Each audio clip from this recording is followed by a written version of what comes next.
right now we have the entrenched energy monopolies and cartels. You know, we have OPEC and we have the 7 sister oil companies that control all the oil and energy.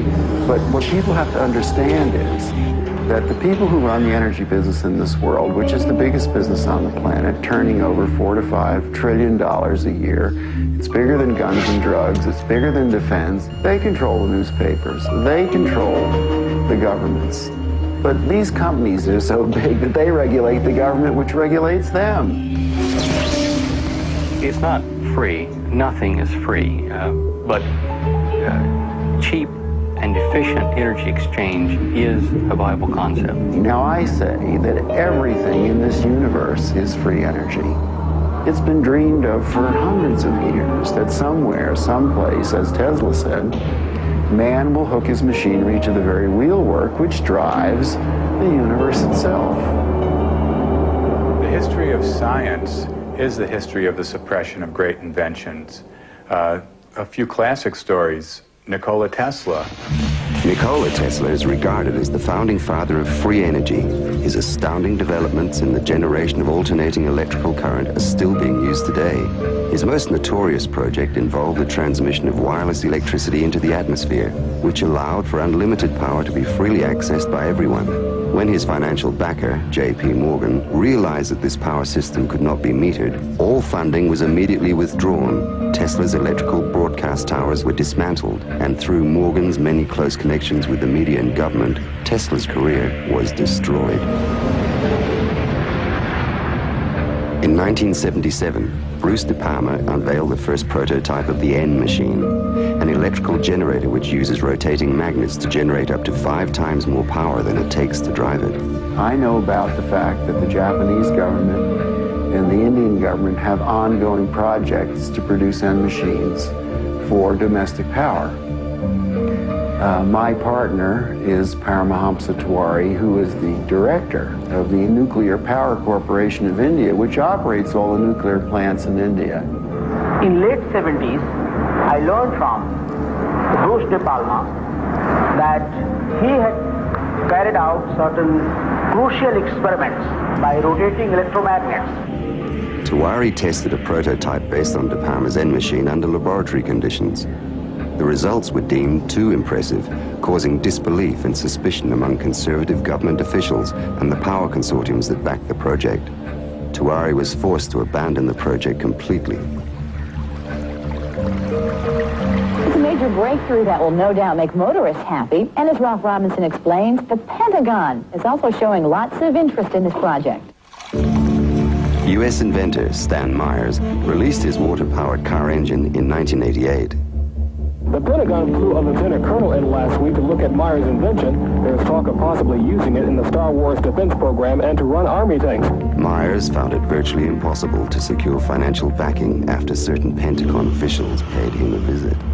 A number of similar inventions were developed and tested all around the world.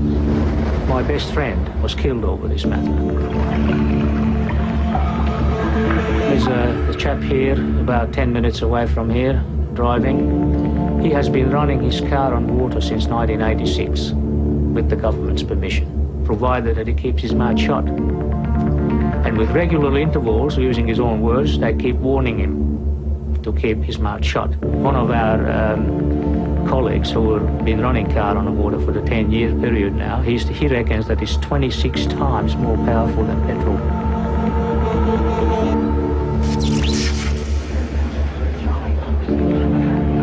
If you invent a better mousetrap, the world may beat a path to your door. If you invent a free energy machine, there'll be a path beat to your door, but you don't want those people there. One of the pivotal people that I encountered early in my career was Edgar Mitchell, the astronaut. Liftoff.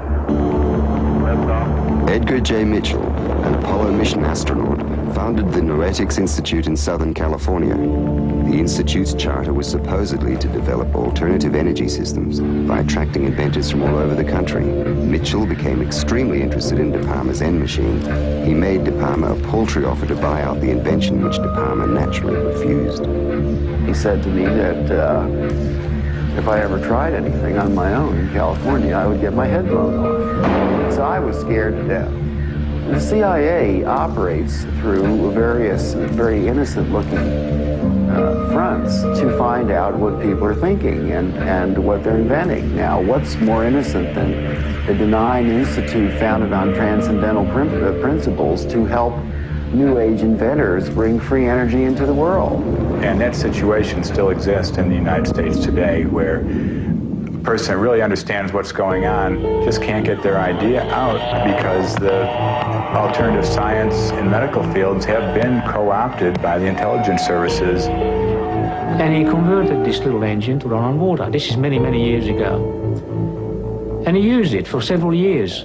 And somehow the news got out, and one day he got visitors, and he was told to dump the engine or else. 3 weeks later, the man was dead. And the coroner's finding was that he fell off the back of a train. He was drunk. Now, it happened that he didn't drink. Even Dr. Townsend T. Brown, the electrogravitic research scientist, has on his 16-millimeter film of his lab tests, which we've got here, he has guys with the black suits and black hats come into the place. You can see where the legends come from. I mean, these guys come in and they look like, you know, Bad Bart the black man. I mean, it's classic, and these things do happen. There is no progressive science in a world where every scientific idea is evaluated for its military potential. Power, or energy, and control of energy equals power in the new world order that is emerging. If you control the energy, the way we get around, the way we get electricity, the way we have our TVs and video cameras and stuff, if you do the control of the energy, then you've got control of the people.